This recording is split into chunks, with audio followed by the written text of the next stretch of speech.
Sa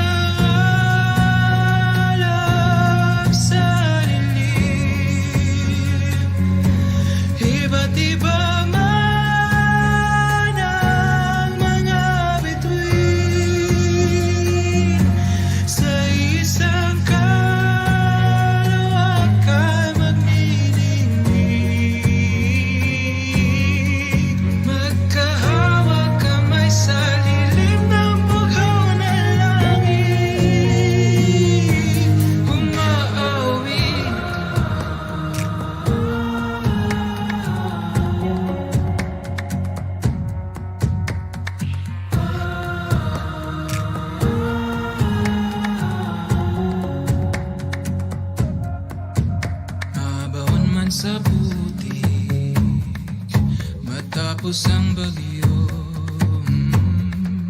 lahat magkakapit-bisig, patuloy na sumusulong isang puso pa rin,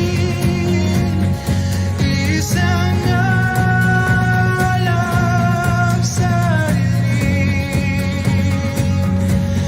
iba't iba man ang mga bituin, sa isang kalawakan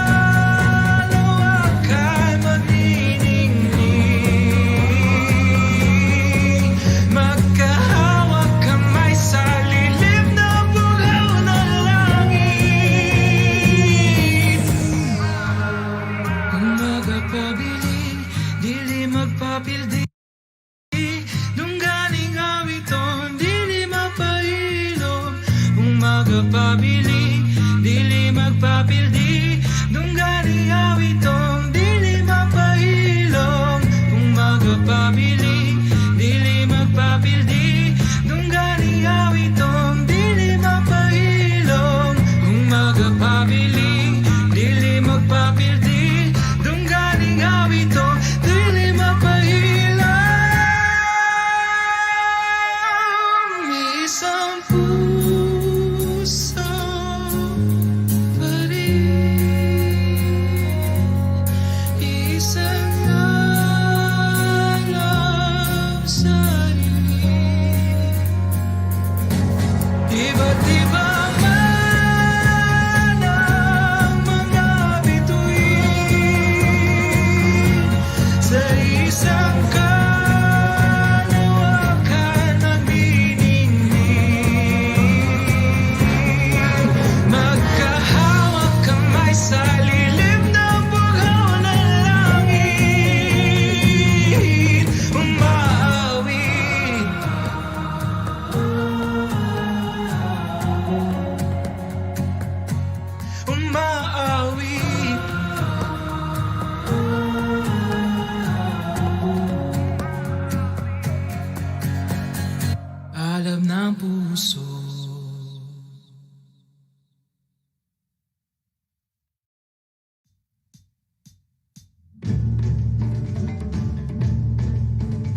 Good afternoon, good morning, and good evening to all our viewers from all over the world. I am Eduardo Martin Menez, Assistant Secretary of the Department of Foreign Affairs, Office of Public and Cultural Diplomacy. We are now on our penultimate episode of Tracing Our Roots, a webinar series brought to you by the Department of Foreign Affairs in partnership with the National Centennial Commission. In last week's episode, we discussed how the Subanan people lived before reaching Zamboanga. In today's episode, we will stay in the same geographic area down south as we discuss the maritime connections established by our ancient ancestors, more specifically the relations made by the Muslim community. Before we begin, we would like to inform everyone that we highly encourage you to share your thoughts and ask questions to our speaker through the comments section. Our technical team will collate them to be asked during the Q&A session after the presentation.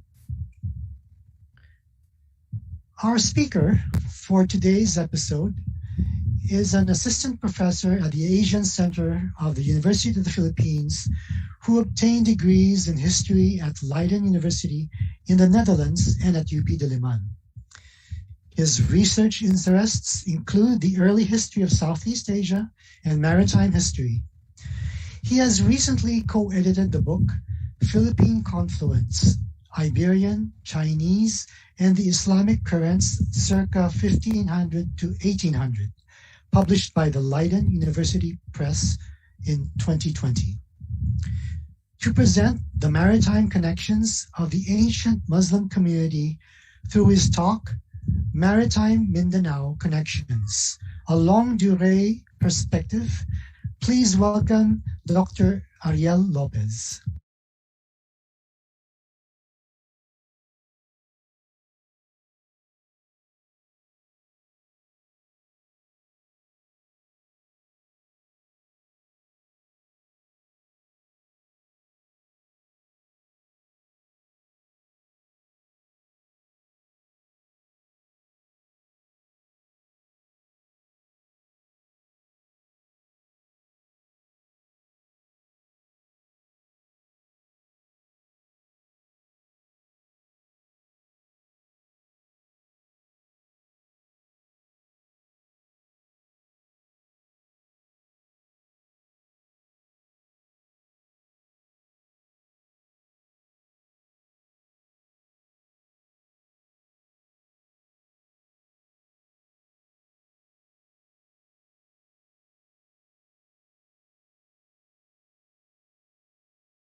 What are the ties that bind the southern Philippines with its neighbors overseas, like that of Maluku or the Moluccas? Episodes of connections between the southern Philippines and eastern Indonesia abound in the historical archives, in particular the ones that I have studied, the Dutch archives in the Netherlands. In the early 18th century, Maguindanao was sending abaca cloth, or specifically tinala, likely made by the Tibolis, to the chiefs of Bulang Mongondo in North Sulawesi, as you see in the map. Such sending of prestigious tinala from one datu to another datu overseas to Sulawesi was a sign of intent to build friendship and alliance. These overseas connections of Maguindanao in the 17th and 18th centuries are not exceptional in the longer historical context of the southern Philippines.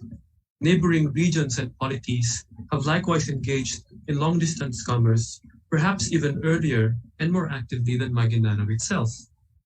Here I refer to the polities of Butuan and Sulu. These three polities, Maguindanao, Butuan, and Sulu, as you see in the map, share similar geographic and economic characteristics.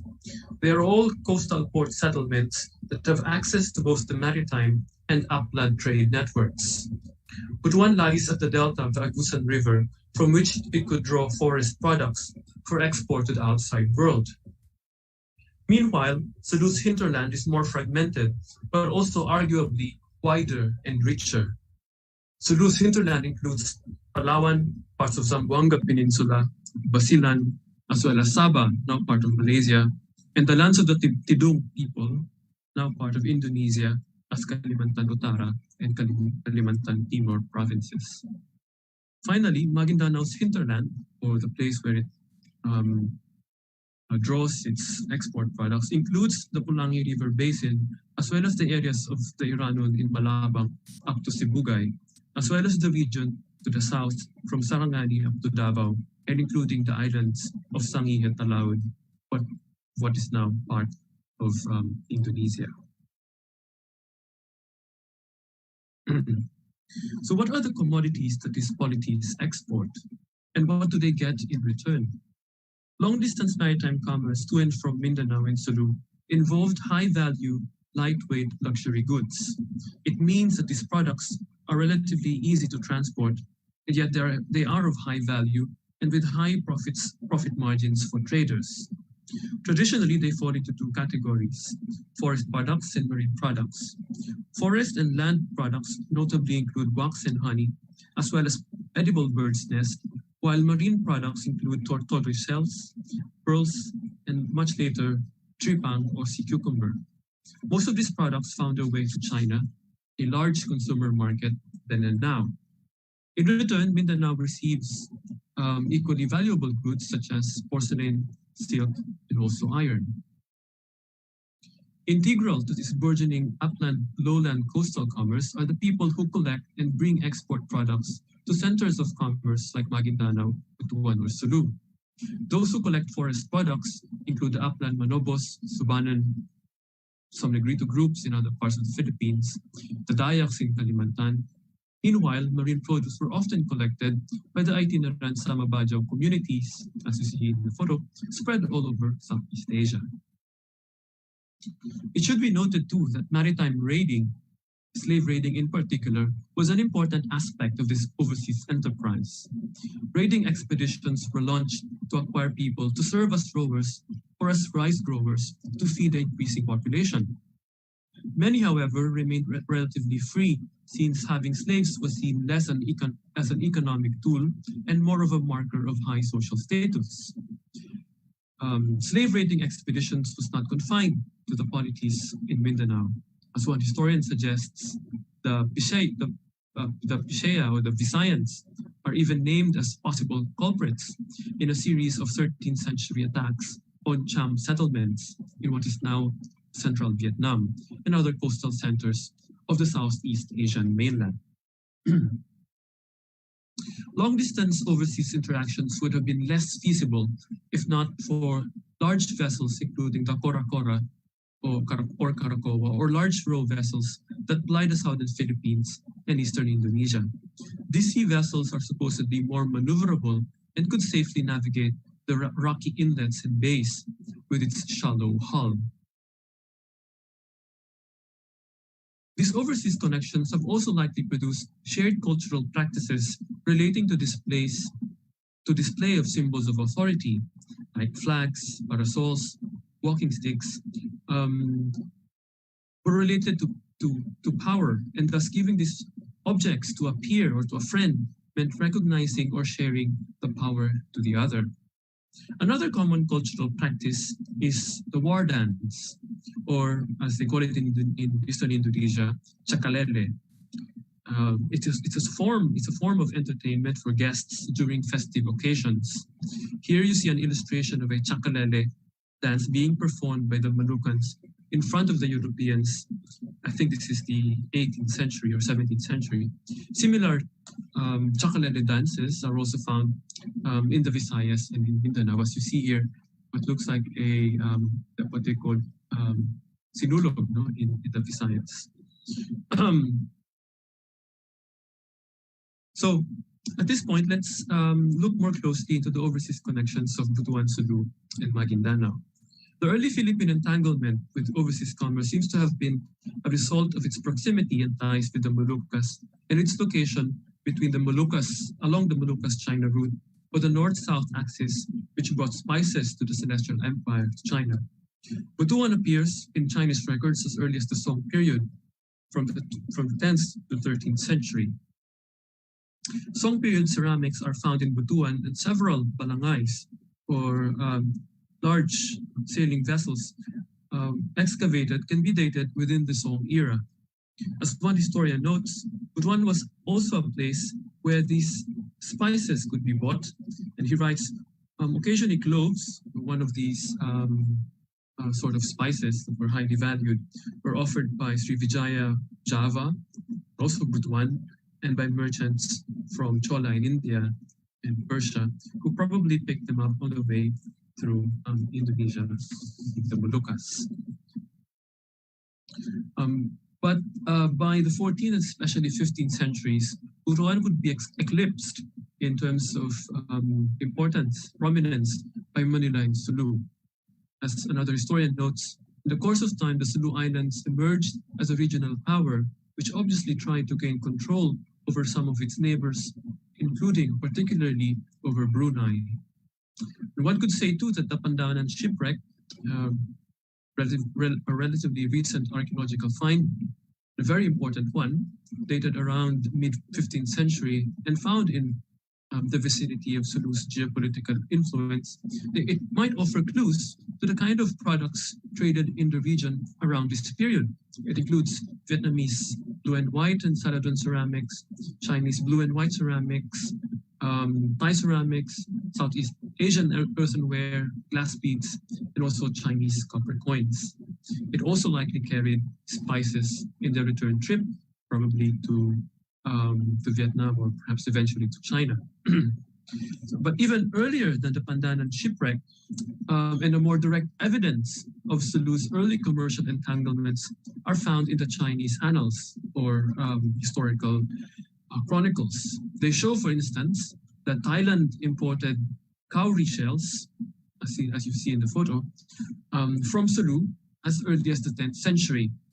Another historian notes, a Chinese source dating from the Sung dynasty presents some surprising evidence that Thailand, in addition to cowries from the Maldives, so Thailand acquires these cowrie shells from the Maldives, but also from Sulu. And turns out that Thailand continued to import these cowrie shells from Sulu well into the 18th and 19th century. So these are used as a kind of coins, no? As a store of value.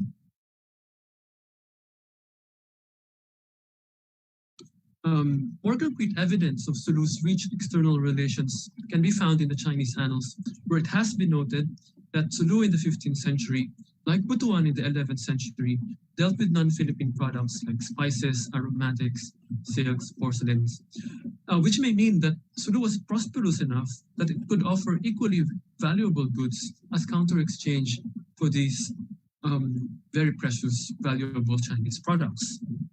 Between 1417 to 1424, at least 3 tribute missions were sent by Sulu to the Chinese imperial capital in Beijing.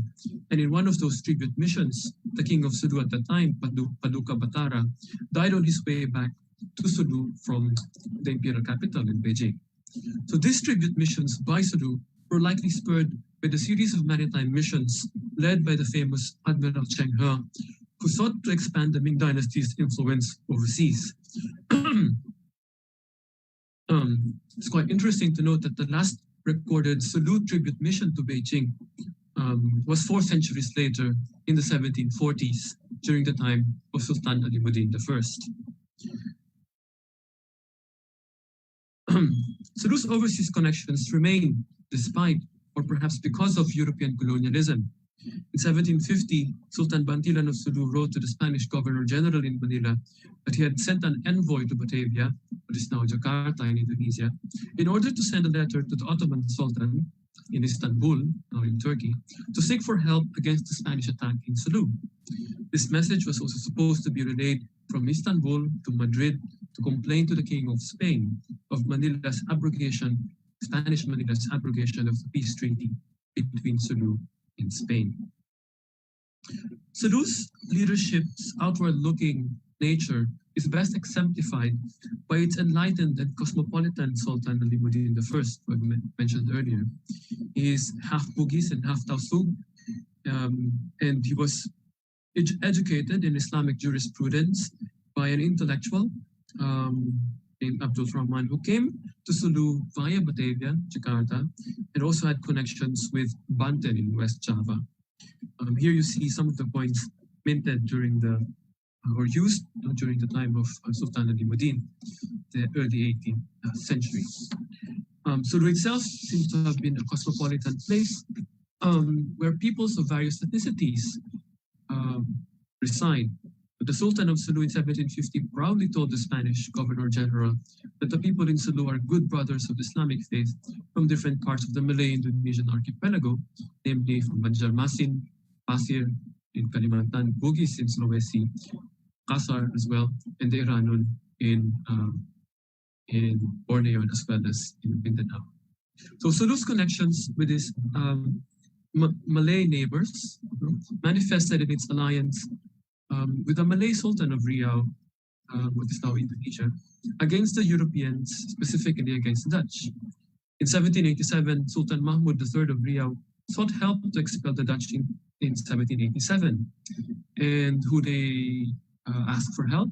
The Sultan of Sulu, specifically through the Sultan of Sulu to the Iranons of North Borneo. So the Iranons of North Borneo, originally from Mindanao, sailed to Riau and remained as mercenaries in Riau and Kedah in Malaysia now. And the Iranian invasion resulted in the capture of dozens of European soldiers and cannons. This important episode of Malay history, of which the Iranons and the Sulus seem to have been a very important part, is immortalized in the Malay chronicle named Tufan al-Nafis, or the Precious Gift. So the presence of the Spanish to the north and the Dutch to the south was both an opportunity and threat to Sulu and Maguindanao. It was an opportunity because they effectively served as buffer zones between these two competing European empires. The Spanish, despite its repeated attempts to reclaim, to reconquer the Moluccas, was not able to establish defensible positions in northern and western Mindanao even until the early 18th century. Meanwhile, the Dutch on their part had always been cautious of expansionist Spanish designs and had been sending regular missions to Mindanao up to 1700 in order to gather information on any Spanish advance. So the Dutch and the Spanish are really competitors, and Sulu and Maguindanao benefited from that competition by playing diplomacy and playing the interests of these two European empires. This situation was beneficial to Sulu, and especially Maguindanao, because they could use their buffer position to leverage against the Spanish and the Dutch. Sulu and Maguindanao were able to buttress their respective positions by mastering the production of diplomatic letters written in High Malay, accompanied by stylized seals, as you see in the upper right corner. Black seals. So these letters reached European and Asian capitals, and some of these survive up to the present, as you see in the slide. So the sending of these letters to, for example, Batavia, to Jakarta, by either Sulu and Maguindanao are well documented. In some instances, the Sulu entourage and envoys not only gave these diplomatic letters, but also gifted for instance, to the Dutch alongside them, the produce of Sulu, for instance, pearls, edibles, bird's nest, tortoise shell, cowrie shells, but also foodstuff like durian, mackerel, and honey, in order to acquire favor from the Dutch to get specifically weapons to fight the Spaniards, cannons specifically. So at this point, let's discuss more closely Maguindanao's. So we've done Butuan, Sulu, and now we go to Maguindanao. So let's just discuss more closely Maguindanao's overseas connections. Maguindanao has long served as a junior ally of the Moluccan Kingdom of Ternate, you see in the map, which controlled the production and trade in cloves, one of the famed spices for export. Maguindanao and Ternate relations continued well into the 17th century, with Ternate joining the Maguindanao and Sulu raids in the Visayas in retaliation of the Spanish occupation. So it would not be a surprise to find such items of prestige like the walking stick from Maguindanao in the palace of the Ternate Sultan because they were allies from long ago. So like its Sulu counterpart, Maguindanao's leaders had active relations with their overseas neighbors, especially to build alliances against their common European competitors. This is clearly seen during the revolt of Prince Nuku against the Dutch. So Prince Nuku is a venerated Moluccan prince who sought to remove European rule in his homeland in the late 18th century. In order to do so, Prince Nuku sought the alliance of the Maguindanao princes. As a sign of solidarity and brotherhood, the Sultan of Maguindanao lent some support. And an evidence for such support is that the Maguindanao Sultan gave Prince Nuku an Islamic seal used in formal communication in writing diplomatic letters. And the use of such seal may signify power and even sovereignty. And according to one historian, the seals of Maguindanao are quite unique in the context of the Malay-Indonesian Islamic world, because they have that very unusual circle topped by a crown-like pattern. So if you see a letter with that, I think this is, sorry, I don't have a photo, but if you see the letter with that kind of Islamic seal, then you know that it comes from the Maguindanao Sultan. So again, like Sulu, Maguindanao itself as a locality was not confined, but rather well connected to the outside world. We know, for instance, that some of the elite families of North Sulawesi sent their children to Maguindanao to study religion, that is Islam. So the reason why these families were sending their children is likely because of a presence of a respected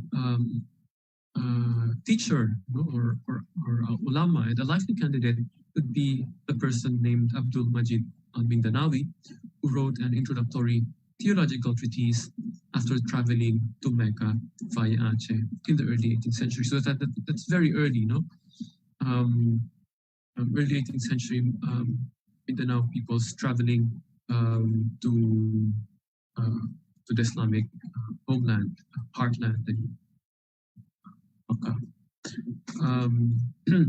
So Maguindanao's overseas connections can also be gleaned in their indigenous Tarsilas or royal genealogies. So these genealogies of Maguindanao, for instance, is not just a record of male rulers, but it records the marriages of these male rulers to prestigious high status women from overseas. And here I circled the marriage of it's written there, Princess of Sangi, so it's Princess of Sangi Talaud. So it records the marriage of the Maguindanao Sultan with elite families outside of Mindanao and even overseas. So finally, I would like to, and this is I think my second to the last slide. I hope my time, no? Finally, I would like to point out that because of these intermarriages, the Maguindanaos were able to establish relationship with the Sangiris-speaking people, and who were active in the region of what is now Davao. This 1695 Dutch map, which likely drew local information of places and place names from the Sangiris people, is likely one of the first, perhaps the first, to indicate the existence of Dabo or Davao. Here you can read R Dabo, meaning River Davao. This is long before Davao was occupied by the Spanish, I think in the 19th century. So it is possible that the Maguindanao's early ties with Davao was through their relationship with the Sangiris people. Sangir, of course, is now part of North Sulawesi province in Indonesia. So as a conclusion, this presentation highlights several points. First, that in Mindanao, you have at least 3 regions, there's probably likely more, with a long tradition of long-distance overseas relations, namely Butuan, Sulu, and Maguindanao, which all have access to rich hinterland from which they could draw products for export. Second, Mindanao's long-distance relations is not episodic, meaning short duration, but rather something enduring, and long period or long durée. So finally, I emphasized Sulu's and Maguindanao's relations, political, economic, even religious and cultural, with the broader Malay Indonesian world. So next time you see this map, so by creating this narrative, I hope that when you look at this map again, when you look at the map of Southeast Asia with Borneo, Sulawesi, Maluku, or Halmahera, we can associate something with them. They're not only as islands, but they have stories, and our ancestors, are part of that story.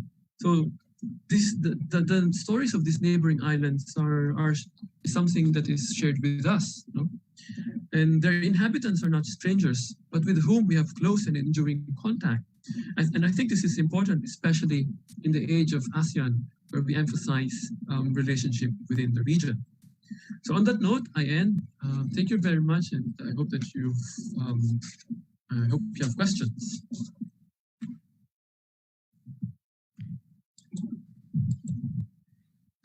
Thank you very much, Dr. Lopez, for that very informative discussion on the maritime relations of ancient Mindanao.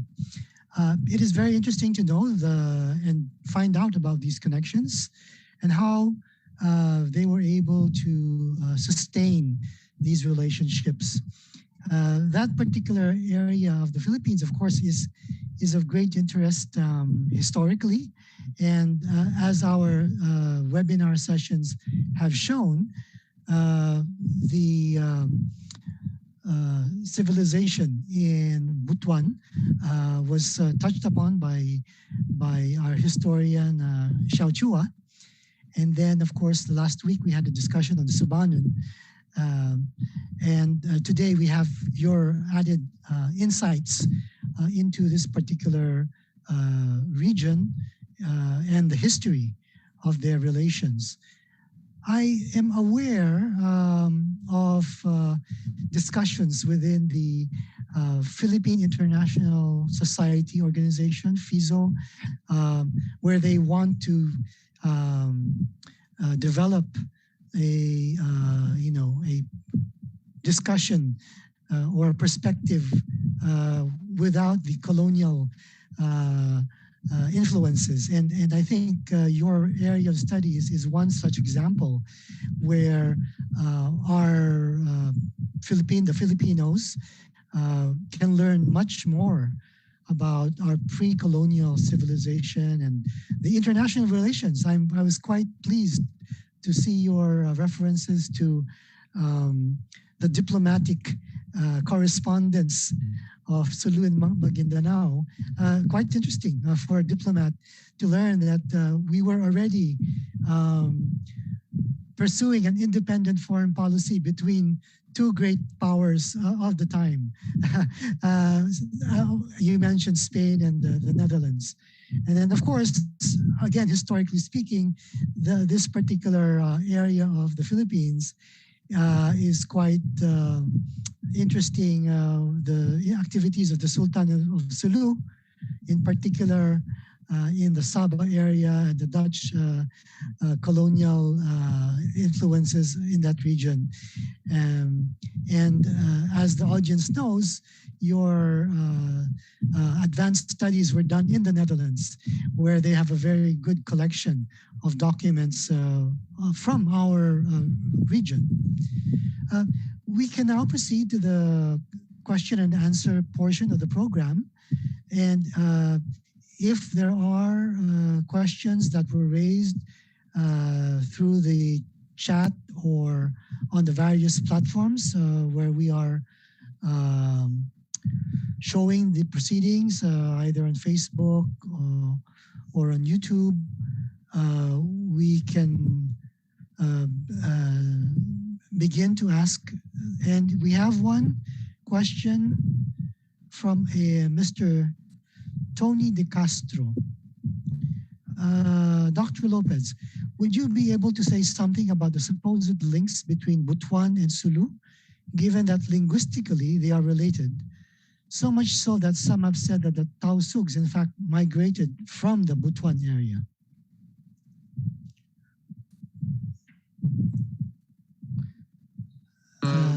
Yes. Yes. Should I answer it now? Yes, let's take it one question at a time. Yes. Thank you very much. I'm actually reconstructing, from different sources. This has been done before by Najib Salipi and Cesar Mahul, but I think it needs to be re-examined. How the indigenous Tarsilas, the Silsila,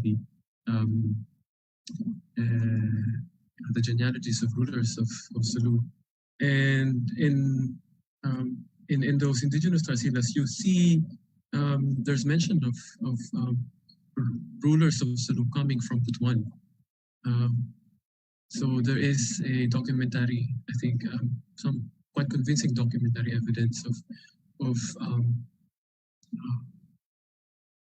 Sulu rulers, at least having descended from Butuan peoples or coming directly from Butuan.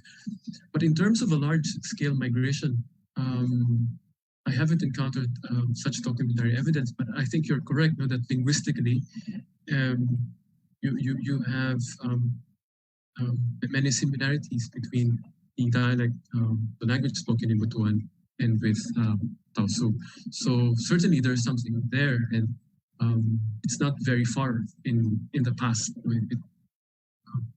I would say maybe if you base it from the tertiaries or genealogies, maybe 14th, 15th century, you still have those active connections, at least in the ruler level between Butuan and Sulu. Thank you, Dr. Lopez. We have another question from Mr. Ferdinand Pagao.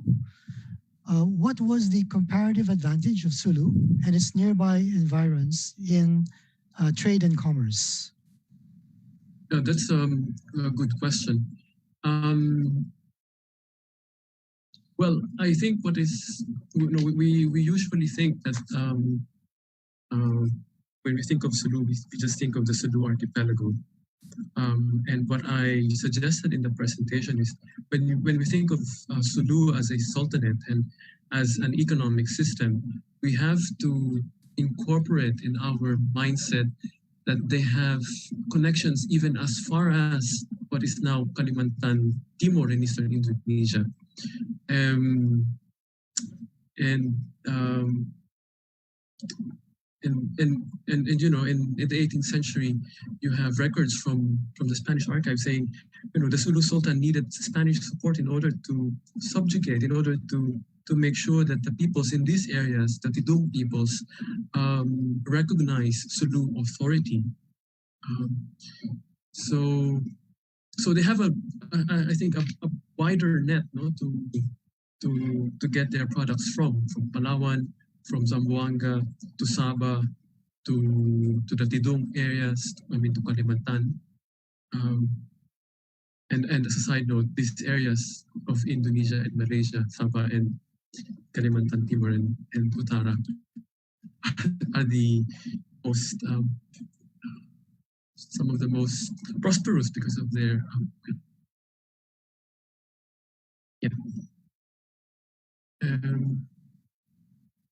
So I think it's fair to say that Sulu is the most successful of all the polities in Mindanao, and perhaps the most successful of any indigenous kingdom that ever rose in the Philippines. That's the Sulu Sultanate. Thank you for that answer, Dr. Lopez. We have a similar question from Rona Aves about the importance of Mindanao history and tracing the development of international relations between our countries in the South and the Philippines. And the question, I guess, is also related to how do these connections that were established in centuries past, how do they remain in current time? Because there are many discussions about the porous borders we have in the South and how the people there actually, never really felt the imposition of international borders within the region. Yeah, well, I think history is very important. even if you talk about international politics or international relations, as if you probably know that probably the first case, or the first case that the Philippines had in the International Arbitral Court is not the West Philippine Sea, but the case of Las Palmas or the Miangas. That's between the American Philippines and the Dutch, in the Netherlands Indies in the 1920s. And the Dutch won the Miangas, Las Palmas. This is one of the small islands in the Sangit-Alaud archipelago. And their defense is because the Dutch East India Company had long historical ties with the Miangas people. But my research, it turns out that the Maguindanao Sultan too had a claim over the Talaud archipelago, which as an extension, the Talaud people had a claim over the Miangas. So if only the American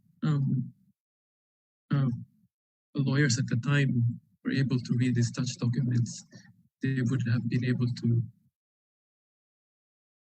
at least say something in the defense of the Philippines for the Miangas. But I don't want to sound like I'm irredentist or crying over a lost territory. But I think it has some bearing knowing your history. And also, you mentioned international relations. When we study IR, we usually view it from, as you say, in FISO, in some forum, we view it from a Western perspective, and all the genealogies of international relations seem to have come always from the West. But we don't know that Philippines was at the center of this struggle between two empires, Spain and the Dutch. That's why you have a Hispano-Dutch War in the early 17th century in the Philippines. And this Hispano-Dutch War, one of the concrete, historical legacies of this is the La Naval, the Battle of La Naval, and the Virgin Mary, which up to now is venerated. And this is all part of the religious wars, 7 years war in Europe, which eventually ended up with the Treaty of Westphalia in 1640s, I think. So before the Treaty of Westphalia, Philippines has long been an arena for between these competing empires. And even though Filipinos were not directly part of the drafting of Treaty of Westphalia, we were we suffered. We were participants in the effects of the wars preceding the drawing up of the treaty. So we could claim that that we were part of that shaping of our world was shaped by the pre and post Treaty of Westphalia international relations system. Yeah. Thank you, Dr. Lopez. Again, you refer to very, very interesting and important international relations events with the Treaty of Westphalia. There is a question about, and I will paraphrase it. How do you think the colonial experience of the Philippines has affected the royal families in Maguindanao and Sulu? As you know, bringing it to current times, the heirs of the Sultan of Sulu, there is always a question as to whether is there an existing Tarsila which will trace the lineage up to present day, and the old kingdoms or royal families, do they persist to today? Yeah. Well, thank you for the question. My interest is really the period 17th and 18th centuries, and And the reason why I like this period is because you still don't have that rigid national boundaries. Things are more fluid. Identities are more fluid, and and and here I think the playing field between the Europeans and the indigenous peoples, I mean the Sulu and Maguindanao peoples, are more of an equal. They're, I think, more of an in an equal position. So there's agency. There's as you probably there's power, no, among the Sulu and Maguindanao peoples, and that's what I like. You know, it's not what you see later in the 19th century onwards because of imperial violence, basically, the Spanish bombing of Jolo, and also the Spanish occupation of Cotabato and establishment of Cotabato. That you know, you have that identities becoming more rigid. So you have you're a Filipino and you're a Moro. So the creation of a Moro identity. But I think this time in the 17th to 18th centuries, you see, you have examples of Moro leaders who are not part of the royal family, but eventually became important datus, not because they have Muslim followers, but they have Christian followers. So I think that's interesting. You know? So it means, so I'm answering the question indirectly that, you know, our religious identities, our social status, these are all contextual, and these are all products of a certain time. Yeah. So I encourage you to study what in the West is called your early modern period. So this is before 19th century, where you have the rise of modern nation states, where things are, I think, more fluid and therefore more interesting. Your current contemporary social categories usually don't fit, no, if you apply it in the past. It's a different world, it's a foreign country. Thank you again. We have several questions lined up. Well, before going to those questions, perhaps you could also, since you have encouraged everyone to read up more about this period of history within the Philippines. I know you did your doctorate in the Netherlands, but in the Philippines, where would we be able to find good sources of information about this particular period? Would we have to enroll in one of your classes at the Asian Center, or do this type of documentation or even books exist in popular bookstores or in libraries in the Philippines? Yeah. Yes. I think I really hope that after this 500 years commemoration event, there'll be more interest in the early history of the Philippines. You know? And we are lucky that we are living at a time when you don't have to leave your house or even your room to be able to access relevant historical materials. I think if I started my studies this year, I think the Netherlands would not have given me some scholarship, because they would say, you know, just stay in your home, because you can access most of the documents online now. So you don't have to go. Everything is online. At least the Spanish archives, the Dutch archives on this period are all online. They just need people to read them. Yes. Oh, that's really quite a revelation. And you need fast internet connection, I guess. But I know that some of these resources, academic resources, are restricted either by membership in or being a student in a educational institution, where you have to have a password and you know, protocols of how to sign up to get access. So is it the same, or is it even easier than that? Because I've done some research on Japanese Philippine history, and some of their archives are public. You don't need any intermediary.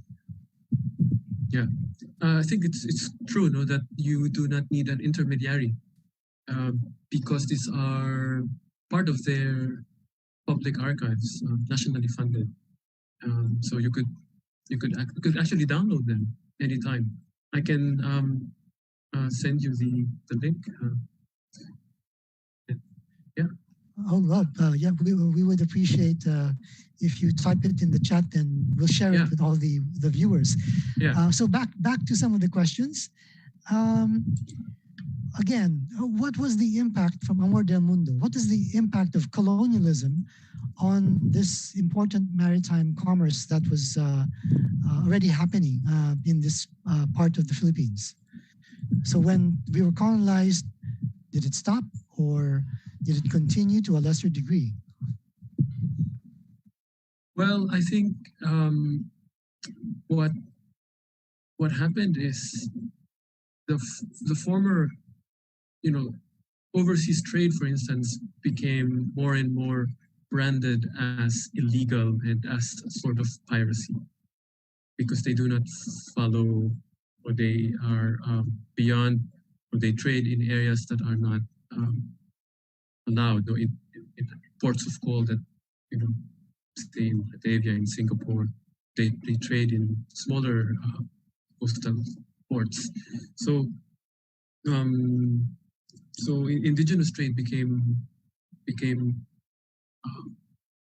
illegal, so to speak, and they become less and less frequent.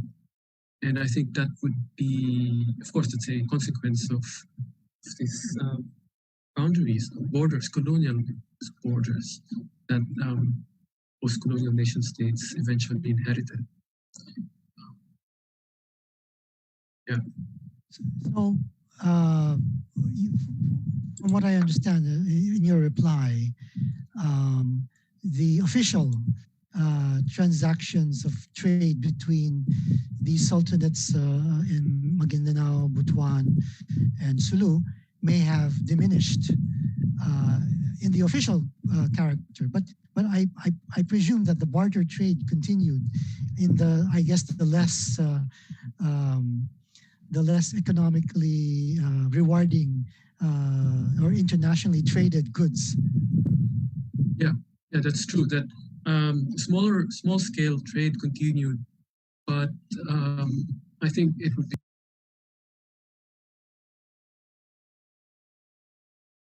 fair to say that the large scale ones, where you fit a large boat,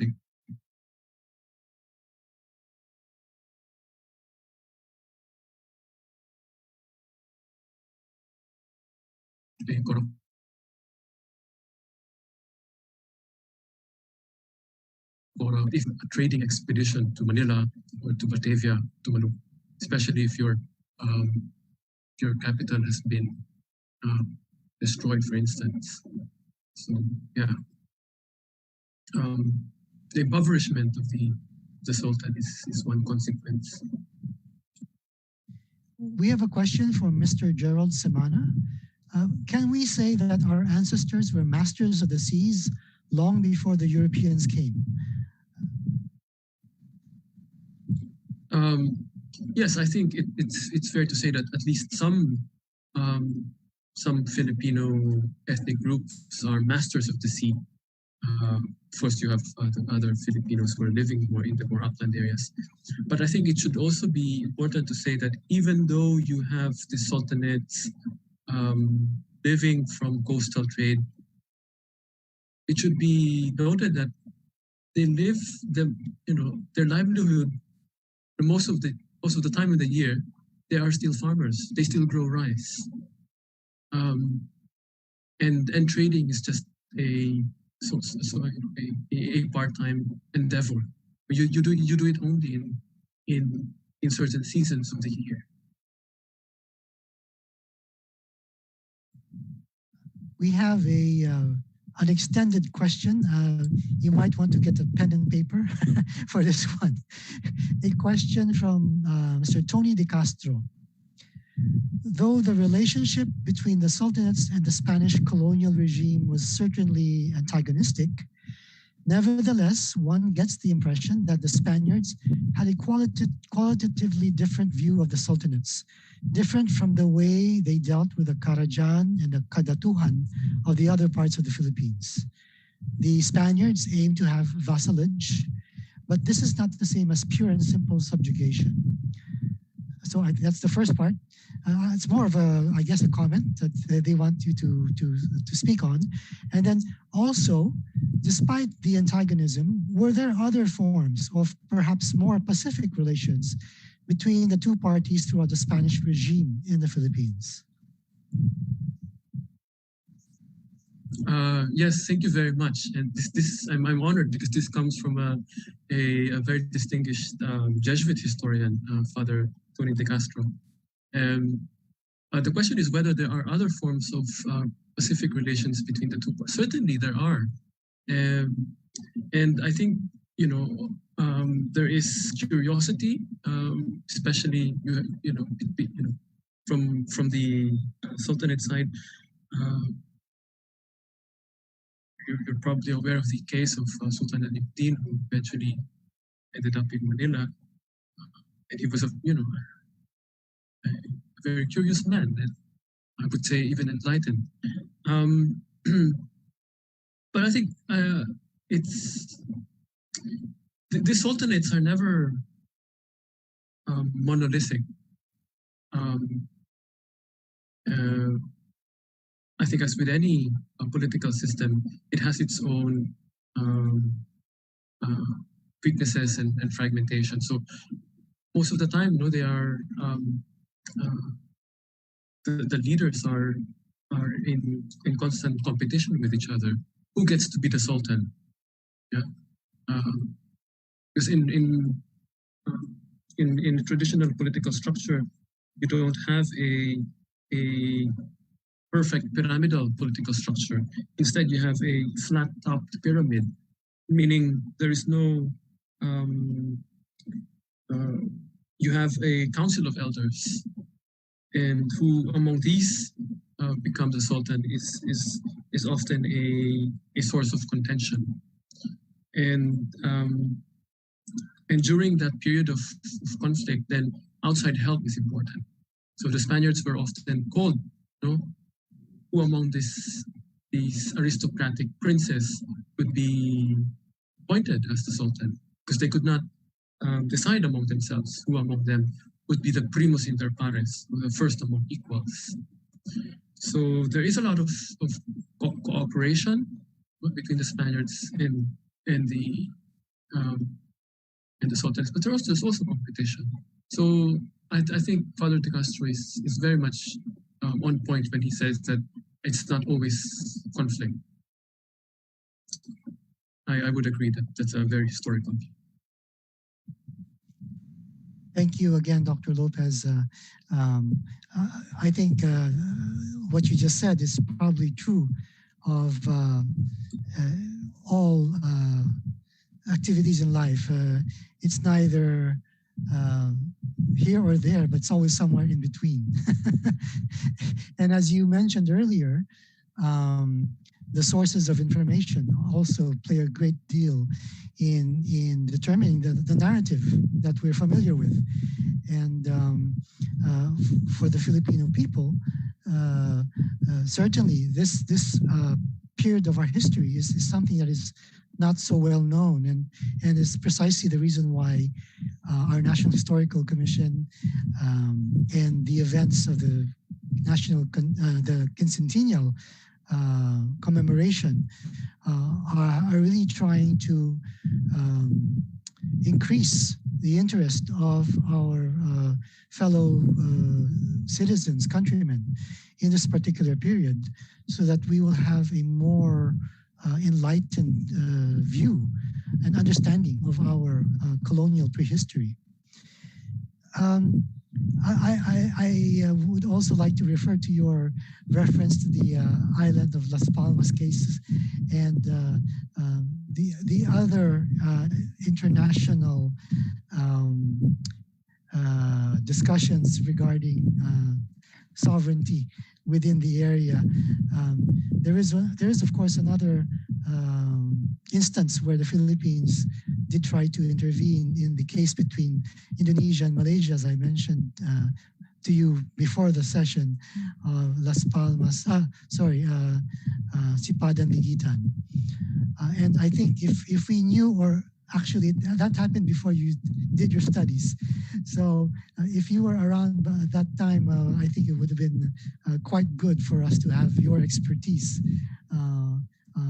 in this area. I believe we may have exhausted the questions that have come from the public. And we do have just enough time, being conscious of the limits that we have. We can now, I suppose, unless you'd like to say something to conclude your presentation, we can proceed to the next part of the the program. Just very short, just to add, that the division between the Spanish world and the world of the sultanates is not it's not concrete, no. And you could see that there's cultural hybridity, even if you look at the diplomatic letters written by the sultans, say to the Dutch or to the Spanish. So these letters, mostly in Malay, it's interspersed with Spanish, and also some, if it's from Sulu and Tausu, it's from Maguindanao, from a bit of Maguindanao. So you see that it means that at the time people were speaking some, bit of Spanish, a bit of Malay, and the local language. So it shows you that what kind of cultural world the people had. It was never a bubble, that this is the Sultanate and this is the Spanish Philippines. Yeah. Thank you, Dr. Lopez, for those closing remarks, which actually links up with the actual theme of the webinar, tracing our roots and how they relate to present day realities. So as you just mentioned, the influences exerted upon the Philippines and the Filipino people during that time can readily be seen as well today, as we are a global, many Filipinos are global citizens. So thank you very much to everyone who sent in their questions. Very interesting questions from engaged and very knowledgeable audience. So we now proceed to a small procedural portion of thanking our speaker for today. We have a virtual certificate of appreciation that we would like to give to you. And as you can see on the screen, if I may read the text, the Department of Foreign Affairs presents this certificate of appreciation to Dr. Ariel Lopez for sharing his invaluable insights and expertise as resource speaker on the 4th episode of Tracing Our Roots, a webinar series on Filipino pre-colonial ancestors, held today, the 23rd of September, on the official Facebook page and YouTube channel of the DFA, and I believe also on the Quincentennial and National Historical Commission Facebook. Given this 23rd day of September, signed by yours truly, Assistant Secretary Ed Menyez. And I'd also like to give my own personal thanks to you, since we share some history of having lived in the Netherlands. And I was also very happy to learn that your brother is also a colleague of ours here in the Department of Foreign Affairs. So we would like to thank you again, Dr. Lopez, and for sharing your knowledge with us and all the viewers around the world. And again, thank you also to all the participants today. We'd like to remind you to fill up the form, which will be posted on the chat box if you wish to receive your certificate of attendance for today's webinar. And we hope to see you again next week, the 30th of September, for the final episode of our webinar series. This has been Assistant Secretary Eduardo Meñez on behalf of the Department of Foreign Affairs. We wish everyone a pleasant afternoon, morning, or evening, wherever you may be. Thank you, Dr. Lopez. Thank you very much. It's an honor.